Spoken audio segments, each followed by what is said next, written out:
To thank Claudio for setting the stage this morning, because what he's described is the case for precursor missions. And what I'm going to talk about here in a presentation that Paul Gilster and I actually put together for the International Space Development Conference, which was held in Huntsville last year, is talking not only about the far term, but it's kind of an overview to interstellar travel and the advanced propulsion technologies that have been examined over the years, that our follow-on speakers will be going into a lot more detail to describe.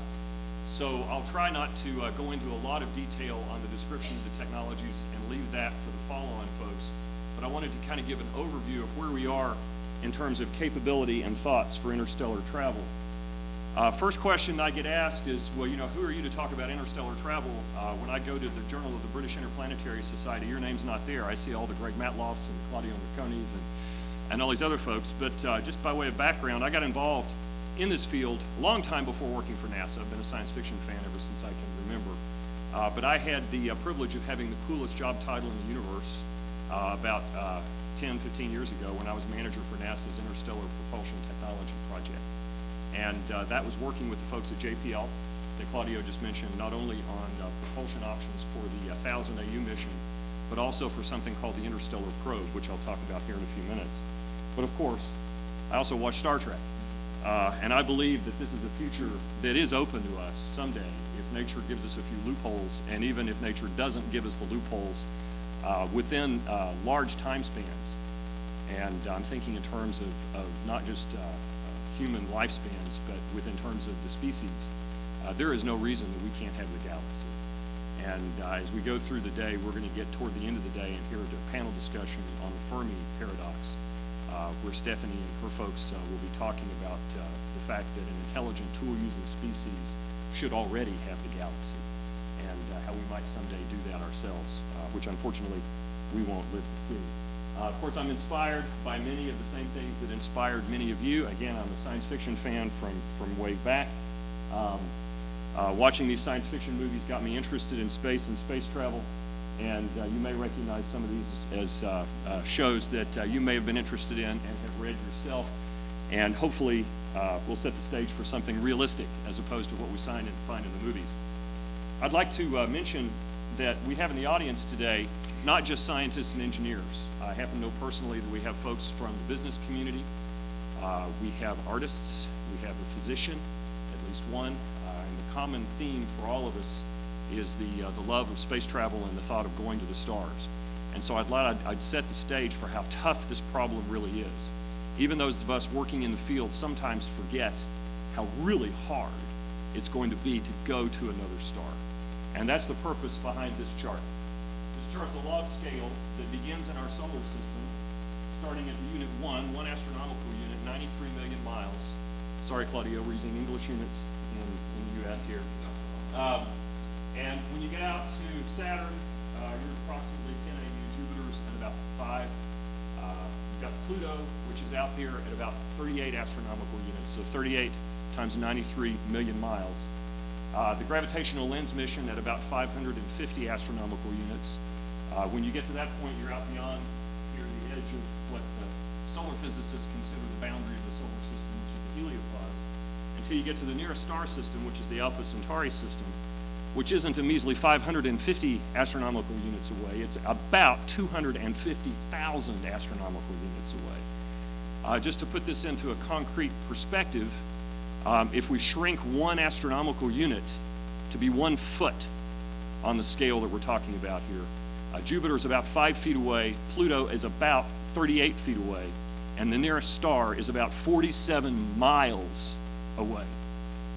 We are incredibly isolated. This is a huge challenge. Going to another star will undoubtedly be the largest engineering challenge when we finally undertake this that the human race will ever endeavor to take. So even those of us, and those of you who live this, and who have thought about this in your career, Al, you've thought about this, for me, I am awed at the distances.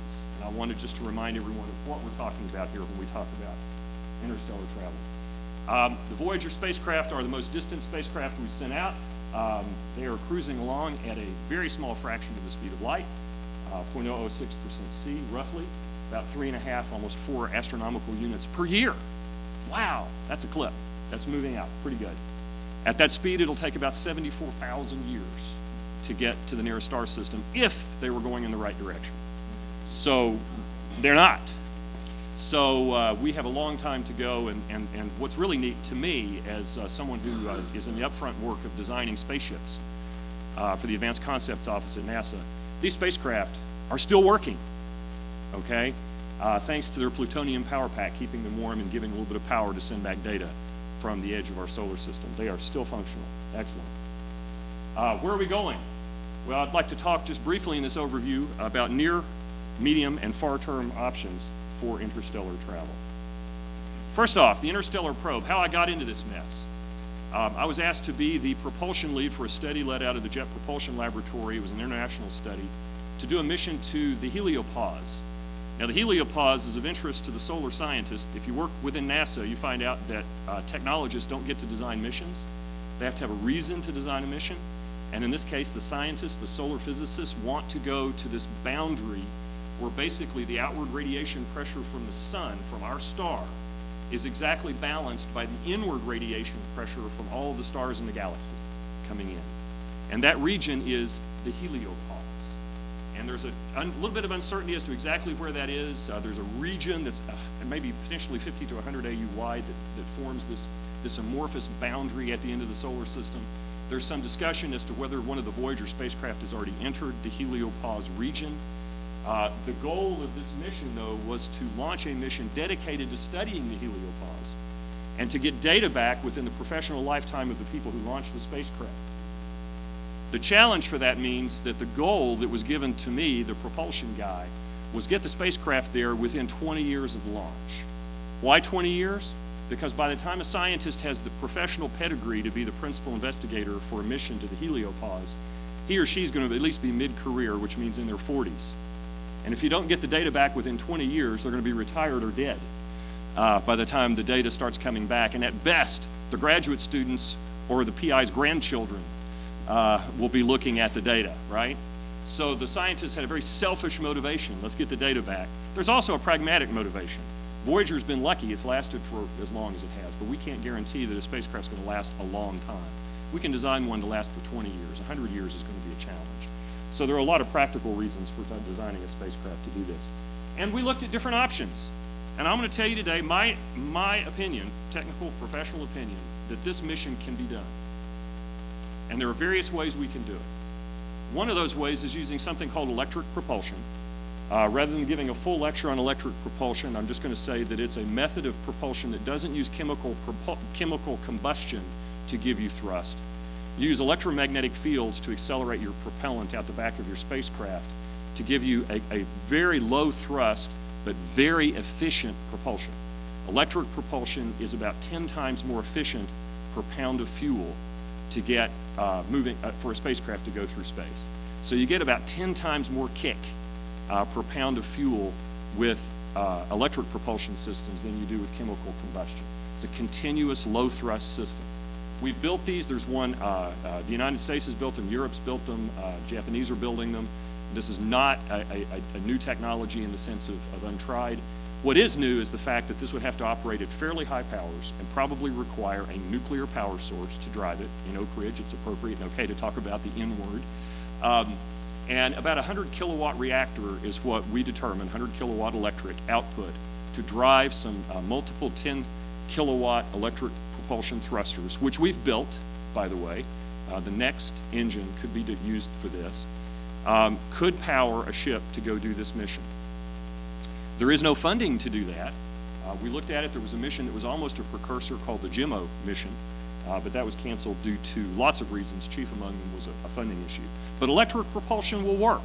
We can get a trajectory and a spacecraft today to get us to 250 AU within 20 years of launch with sufficient funding and effort. And this is to show you that electric propulsion systems are real. This is a picture of the testing at the Glenn Research Center that we did on one of the engines in a project I managed. And down here on the right is a small Hall thruster with a Pepsi can for scale to show you what some of these electric propulsion systems look like at smaller scale on existing spacecraft. So these are very real. You're also going to hear today a more detailed talk on solar sailing from Greg Matloff. Shameless plug, our book on solar sailing is available at the back table. I'd like to point out that there has been significant progress in the last 10 years for solar sail. Back in the mid-2000s, I managed the In-Space Propulsion Technology project where we actually did ground demonstrations of two different solar sail configurations. These are actual ground tests in the world's largest vacuum chamber. It was two solar sail ideas. This is 100 feet across. This little dot here is one of the engineers inspecting a quadrant of the sail. These sails were deployed from a box not much bigger than this box that the projector is sitting on here, with very thin solar sails, carbon composite booms that deployed out 50 feet on each side, and fully functional sails with two different technology approaches. Since that project was canceled, the Japanese came in and said, well, hey, the Americans are out of the race, let's go fly one of these puppies. They did. This is a picture from space of Icarus, which is the Japanese solar sail launched last year. Was launched on a spacecraft on its way to Venus. This is an in-flight picture from Icarus on its way to Venus. It's slightly smaller than this. Instead of 20 meters on a side, it's 14 meters on a side. This spacecraft is deployed in full sunlight that measures propulsion. They are on their way. In communication with the PI for this project, we're building the next sail for a science mission that's going to go to the outer planets. This photograph was taken with a little coffee can-sized spacecraft that kicked off with a small camera. Imagine your iPhone camera, a little bit better than that. It took a picture of the sail, beamed the picture back to the spacecraft, which had a higher power transmitter with something back to you. So the Japanese, they're on their way. This is an artist's concept of the NanoSail D, which was out of NASA Marshall, and the Ames Research Center. It was a CubeSat. This is a much smaller sail. It didn't ever really solar sail much, about 10 square meters in area, and it deployed and flew in Earth orbit on a CubeSat. And CubeSats are small spacecraft, very, very small, about much smaller than this tabletop. So solar sails are no longer theoretical. They're flying, okay, which is astounding. There is a roadmap for the development of solar sails to go to some of the more ambitious approaches for interstellar travel. I always like to mention a friend of mine and a professional colleague who inspired me as a youth and inspired me as a professional when he worked with us at NASA, and that's Dr. Robert Forward. Some of you may know or have read some of his stuff. Bob Forward was one of the pioneers in laser sailing and microwave sailing, and the idea here is that we begin today with some of these small solar sails and eventually lead up to very large sails that would enable true interstellar travel. Now, I mentioned the solar sail because on the Interstellar Probe team, that was the solution that the team recommended to both NASA and ESA as the propulsion system for the Interstellar Probe to go out to 250 astronomical units. And it would be a solar sail of about 200 meters on a side. We're flying 14 meters now. We've designed sails that could be up to 80 meters on a side. NASA recently selected for flight validation a company, Lagarde, who built one of the sails for us in the In-Space project, where they will actually demonstrate a sail of not quite 80 meters, but it's going to be a fairly large solar sail, and it'll be the first American deep space flight of a sail in about 3 years. The next step beyond that would be scaling it from about that size up to about 200 meters. And based on what we know about the engineering, that is possible. It's just a matter of going and doing it to enable this mission. I'd like to leave the Interstellar Probe at this point in terms of realistic options and talk about one that was discussed years ago and is still being discussed, and there's an excellent book on Project Orion. And that is the idea of using a new use for thermonuclear devices. I think here in Oak Ridge they euphemistically call them the physics package, which always kind of bothered me, but well, that's a topic for another discussion. And the idea is that you use very small nuclear explosions under a very large spacecraft with some shielding in terms of a big plate and a shock absorber, and use the impulse from the explosion to accelerate your spacecraft. If you read Larry Niven and Jerry Pournelle's Footfall, you'll find out that this is something that was talked about in a very realistic way of how you could actually get from the Earth to space using something like this, although I think the side effects of the bombs going off would be a bit of a problem. The idea here is that you have a very controlled series of small nuclear detonations to accelerate a spacecraft, something on the order of the size of an aircraft carrier. This is not for the faint of heart. This is for massive deep space interplanetary travel. very feasible for taking humans to the outer solar system if we ever decide to do that, and certainly an option for deep space early interstellar missions. There are lots of issues associated with design. Can you get the efficiency of the reactions to occur? You know, what does really the spacecraft look like? To my knowledge, there has not been an incredibly detailed study done on an Orion-propelled spacecraft, but there have been enough proof of concepts to show that this is the kind of thing that can work. It would have to be something pretty dramatic to get us to be able to do something like this from the ground to space. As someone who works for NASA and is limited in what we can launch into space, I think doing an in-space assembly of something like this with existing launch capability would be a real challenge. Although NASA's new SLS launch vehicle is supposed to enable about 100 metric tons to low Earth orbit per launch. So, you know, this is in the realm of possibility in the future if we wanted to do something like this. It was envisioned, by the way, when this was being studied in the late 50s and early 60s, you can see down here on the bottom, that they envisioned a crewed mission to Saturn by 1968. Talk about ambitious. Really, really cool stuff. More on the Orion starship. It could conceivably get to about 3% of light speed with trip times of hundreds of years. Amazing, hundreds of years instead of thousands. We're going to hear a lot more discussion on fusion. We are very lucky today. We have folks from Project Icarus, who are not Ikaros, which is the Japanese solar sail, but Icarus, which is the fusion drive starship team, which is developing a concept for a fusion power drive to another star. So I will defer most of that. But I will say that in terms of the physics of this, we looked at, as I mentioned, for the Interstellar Probe, a fission-driven power system for an electric propulsion spacecraft. This would use the much more energetic fusion reaction to get a lot more energy to power our starship to the stars. Fission is just not practical for interstellar travel. As efficient as fission energy is, and as much power as we get out of the fission reaction, splitting atoms, when we're talking about going the distance to the stars, it really doesn't have the energy density you need to get a realistic trip time for a spacecraft to have a fission-driven system to go to the stars. You've got to go to something more energetic, which is a fusion drive. I'm not going to steal the thunder of the Icarus team, so I'm going to talk about the precursor studies, which were done on Project Daedalus, British Interplanetary Society study, looking at a fission-driven spacecraft. You can see this, too, is fairly massive. They took the designs of 60s and 70s of what we knew about engineering and advanced propulsion and fusion systems. It came up with a pretty good design for a fusion-driven spacecraft. And you can see here that it required, in their studies, about 30,000 tons of helium-3. Helium-3 is a pretty rare isotope of helium that's thought to be embedded in the lunar soil. There's some in the Earth's atmosphere. It's my understanding there's a lot in the Jovian atmosphere. So you can almost envision a solar system-wide effort to collect and store the helium-3 that would be needed for one of these interstellar voyages. You can't think small when you talk about true interstellar travel. Going back to the solar sail approach, if you convert that to a laser-driven sail, which I think Greg's going to talk about, we're talking about sails the size of Texas. We're talking about focusing lens at Jupiter to keep the laser light focused on the sail, to keep accelerating it with hundreds, if not 1,000-kilometer wide inflatable Fresnel lenses. And we're talking about lasers in solar orbit that are on the order of terawatts of power, which is on the order of the total global energy output of humanity today.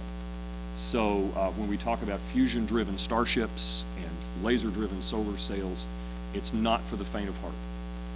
It is a challenge, and it's going to be a challenge for our entire civilization to undertake these voyages, unless we have some pretty dramatic breakthroughs in physics. The last advanced concept, which we did not consider for the Interstellar Probe, is antimatter propulsion, and Harold Garish from NASA Marshall, if he's recovered from the flooding of his, or near flooding of his lake house, we'll be talking about at 11:30, and this is the capturing antimatter and using the annihilation of matter and antimatter, which is the most energy efficient reaction we know of today to power a starship. Just think of matter and antimatter as being a big battery, or if it releases prematurely, a big bomb. So you'd have to store antimatter in a really good vacuum in some kind of a magnetic field. You'd have to store positively charged electrons, which is not the way to go. You'd probably want to go with antiprotons. These are created, as a matter of fact, in the world's particle accelerators at CERN and other places. They're not, these accelerators do not have the capability to generate massive quantities of antimatter. In fact, the global production of antimatter is on the order of nanograms per year. And for an interstellar voyage, what you really need is on the order of kilograms. So you've got to move all those zeros from the wrong side of the decimal place to the other side of the decimal place in order to get the amounts of antimatter you need to undertake a voyage to the stars. But kilograms of antimatter compared to tens of thousands of tons of helium-3 and other fuels can certainly make a difference for how we do true interstellar travel. And Harold, I hope, will relate the story of how they had planned to collect and bring to Huntsville antimatter from Fermilab about 10 years ago to be the first real test of an antimatter propulsion system, but that did not occur. I want to mention the hopes for the future. You know, technology is really just applied science, and there are lots of interesting things happening in physics today. Dark energy, dark matter, things we don't really understand in the universe, claims not with cold fusion-like fervor, but with real scientific rigor of potential faster-than-light travel by neutrinos. We're in an exciting time in physics. We may be uncovering that our theories may not be complete. And if that's the case, maybe some of the things that we thought previously impossible that are in the realm of science fiction might become possible. There have been efforts to try to investigate these things. The problem with that, as Mark Millis would tell you from his experience managing the Breakthrough Propulsion Physics project for NASA at NASA Glenn, is you get some really good science, some real cutting-edge research, and you get lots of quacks. And I'll tell you, from my job at NASA, about once a month, I get an email of somebody wanting me to review their propulsion system, which just so happens to be, you know, infinite ISP, infinite efficiency, violates the second law of thermodynamics. And so you got to be careful that you get all kinds of people coming out of the lunatic fringe. And courtesy of Microsoft, we also have products that creep up. The project for Breakthrough Physics ran for a while and was canceled. It tends to not get a lot of support within NASA. The science community tends to kind of frown on this a little bit. And I think that's a fine line you walk between being creative and innovative and being kind of over the edge. And Mark walked that very well and had managed a very excellent project, and it was unfortunate that that too was canceled. The results from that and some of this leading edge speculative physics can be found in an AIAA monograph called The Frontiers of Propulsion Science. Some really interesting, very credible peer-reviewed essays and technical papers written by some of the folks in that field. So I guess in conclusion, I'd like to say that we've got the Voyager. We are ready to take that first step. It's just a matter of somebody saying, go, to take that first step for the interstellar probe. It would not be too much of a stretch beyond that, Claudio, in my opinion, to undertake this first mission to the gravity lens. It's a matter of political will. It's not a technical problem. We can solve that problem. We know how to get there for these early precursors. And in conclusion, I have to do a shameless plug for three folks in the room. Coming in May, and I'll pass this around, there's a science fiction anthology coming out from Baen Books that I had the privilege of being co-editor with Jack McDevitt. It's called Going Interstellar. Richard Obasi, Project Icarus, Greg Matloff, and I have written some companion science essays, popular science essays, that will be interspersed with science fiction stories from Ben Bova, Michael Bishop, Mike Resnick, and others about interstellar travel. And I was real excited to learn today, well, not today, this week, it was right before we were in Iowa, that Baen has decided to commission a teacher's guide to go along with this, and they're going to send this collection of stories to high schools with science teacher guide for the high school students to be able to use that. So, yeah, I'm pretty excited. I had no idea that they were going to do that. So please, when this comes out, it might be of interest to you. And if you know of some schools, you might encourage the schools to pursue getting this into their schools for the kids to read. There will be a teacher's guide, and I hope to see that sometime in the near future. So with that, I'll close and take questions if there are any. Question for both you, and I'll address it to Richard also. When the Daedalus team did their original study, on mining helium-3 from outer-planet atmospheres. We didn't know very much about outer-planet atmospheres. Right now we know a bit more. How do we suspend by balloon helium-3 mines in an atmosphere which is affected by lots of lightning? It would occur to me you would have to have a very long ground wire. You know, Greg, I have no idea. Wonderful. To the best of my knowledge, there hasn't been a good design study Yeah. doing that, to the best of my knowledge. Richard, do you have any comment? Yeah, on we're that? looking at the possibility of using scramjets in the atmosphere because of the higher density method and it's better utility of the scramjets. But you know, that's something that's ongoing in the team. Okay. Yes. You mentioned that you thought that fission did not qualify because of the energy density. Back in the late 50s and early 60s, everyone took it for granted that we were going to have nuclear fission-propelled rockets. And in fact, the Minerva was built and tested, and Jim Powell of Brookhaven greatly improved the design of the particle bed reactor and so on. A very important paper came out of JPL right around 1960. They published an annual volume of advanced papers, and unfortunately I can't remember the author's name, but he pointed out the very great importance of staging of nuclear rockets. The reason we got to the moon was that the Saturn V was a 3-stage rocket. The reason that Curiosity is on the way to Mars now is 2 optimized stages. Well, what he found was that 10 stages of fission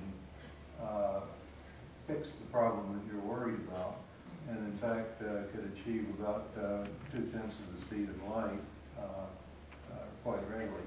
So I think that paper needs to be dug up and reviewed. Well, I missed that one. When we did our assessments, we looked at nuclear thermal rockets, and we looked all the way from the solid core up to the gas core, and we found that for precursor missions going to the heliopause or the 550 AU, that you could, in fact, potentially do a nuclear thermal rocket, but we still didn't realize that you could do it for Alpha Centauri. Well, you get the point about the I get the point on staging, and I'll be glad to look at that and revise, And absolutely. in fact, you could also do your plasma electric propulsion stage the same way, because I think when you put that in, it's going to change things. We'll certainly take a look at that. Thank you, sir. Probably have time, police myself, probably time for one more question, and then we can get Yeah, how does the thrust from the solar cell system compare, say, to the ion propulsion, electric propulsion? It depends on deployment distance from the sun. Both of them can achieve an end velocity that's comparable.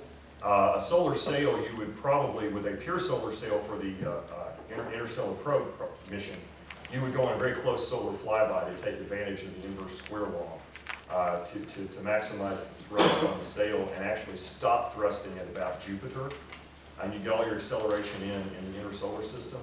So I would say that the thrust, not the total delta V, would be higher from the sail than it would be on the nuclear electric system, because the nuclear electric system, you would keep thrusting beyond the orbit of Jupiter to get the delta V required to go to the heliopause. So the thrust, contrary to what you might think, might actually be higher on the solar sail for the inner solar system, for the Interstellar Probe. On the deep, ultra deep space, I'm not sure how that would compare. It depends on the power system and those kinds of things. Was there a question over here that I missed? And then, NASA just created a new office. It's been pretty much getting all of the news recently. And I was really wondering, because it sounded like it had a lot to do with future types of propulsion. it does. And what is the relationship between what your office is doing, and are they looking at any of these types of? Yeah, the Office of the Chief Technologist and the NASA's technology project is actually funding this first flight demonstration of the solar sail, as well as some other technologies. And I have something unrelated to interstellar travel, a tether propulsion. There's some funding from that office right now. So, yeah, that's also here. All right, thank you very much. We'll go to the next speaker. Curious about, I enjoyed very much Claudio's concept. The other way to go is just a large antenna, large dish. What's the answer to how large must this dish be to rival the sun in gain? I'll let Claudio answer that while I'm taking my computer off and getting the next speaker up.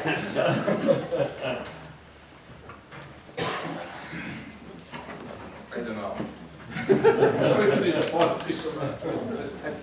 I don't know, you see, these topics have not been explored really so far. Perhaps there were technical papers in some journals, but first of all, they come from different minds and different groups of researchers. And second, you know, there are ideas that pop up cyclically from time to time. So someone had already some ideas. I remember Jörg Ströbel, you probably remember that, who once wrote a paper in JDAS titled the Hollow Body Solar Sail. Well, this is basically what I suggest, that is an inflatable thing, which is concave on the side of becoming an antenna and the other way around on the other side. Okay? But this was just a paper. We need some real design here. And that can be designed only if a company decides to set up a group or a research institution and you know, devote some time to that, and then finally serious design will come out. I'm sorry, but I cannot say more than that. Thank you.